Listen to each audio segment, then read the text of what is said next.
আসসালামু আলাইকুম, সবাই কেমন আছেন? আশা করি সবাই ভালো আছেন। যে যেখান থেকে আমার এই ভিডিওটি দেখছেন, ভিডিওতে একটি লাইক দিয়ে যাবেন আর সাবস্ক্রাইব করে পাশে থাকবেন। তো বন্ধুরা, দেখতে পাচ্ছেন রাজশাহী জেলা পুঠিয়া থানার উত্তরবঙ্গে আমার বাসা। তো আমার বাসার পাশে যে কাকু আছে, ওই কাকুর পানের বরজ আছে। তো পানের বরজে পান ভাঙছে। তো সামনে স্ক্রিনে দেখতে পাচ্ছেন, এটাই হলো আমার কাকু। এই কাকুর পানের বরজ।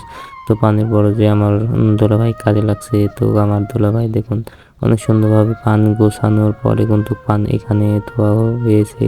আর আমার দুলাভাইটা কিন্তু অনেক সুন্দরভাবে কিন্তু পানগুলো গোছাচ্ছে। তো সুন্দরভাবে না গোছালে কিন্তু বাজারের দামটা কিন্তু ভালো মতন পাবে না আর কি। ওইভাবে কিন্তু সুন্দরভাবে পান গোছানোর পরে গাদি বান্ধা হবে। তো গাদি বান্ধার পরে দেখা যাচ্ছে যে বাজারে নেওয়া হবে। বাজারে মোটামুটি রাত্রিবেলাতে নেওয়া হয়, এই কারণে আমি রাত্রিবেলাতে ভিডিও দিতে পারি নাই। তো এর জন্য আমি আগেই সরি বলে নিচ্ছি। তো দেখতে পাচ্ছেন অনেক সুন্দরভাবে কিন্তু আমার কাকু আর আমার দুলাভাই কিন্তু পানগুলো অনেক সুন্দরভাবে কিন্তু গোছাচ্ছে। তো গোছানোর পরে দেখুন কি সুন্দরভাবে কিন্তু ধুয়ে দিচ্ছে।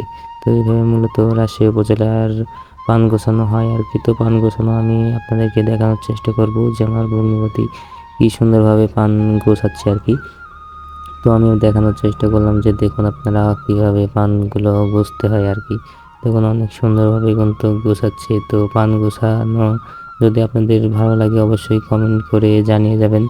আর কাদের কাদের পানের বরজ আছে অবশ্যই কমেন্ট করে জানিয়ে যাবেন। আর ভিডিওতে একটি লাইক দিয়ে যাবেন, কারণ আপনার একটি ভিডিওতে লাইক দিলে আমার ভিডিও করার আগ্রহটা অনেক বেড়ে যায়। এই কারণে একটি ভিডিওতে লাইক দিয়ে যাবেন।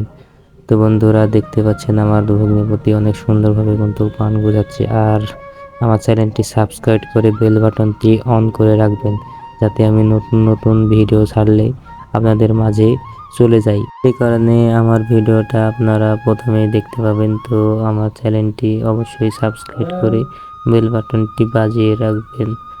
তো বন্ধুরা, দেখতে পারলেন যে কিভাবে পানগুলো গোছানো হচ্ছে। তো পানগুলো যদি গোছানো ভালো লাগে তাহলে অবশ্যই একটি লাইক দিয়ে যাবেন আর আমার ভগ্নিপতির জন্য দোয়া করবেন।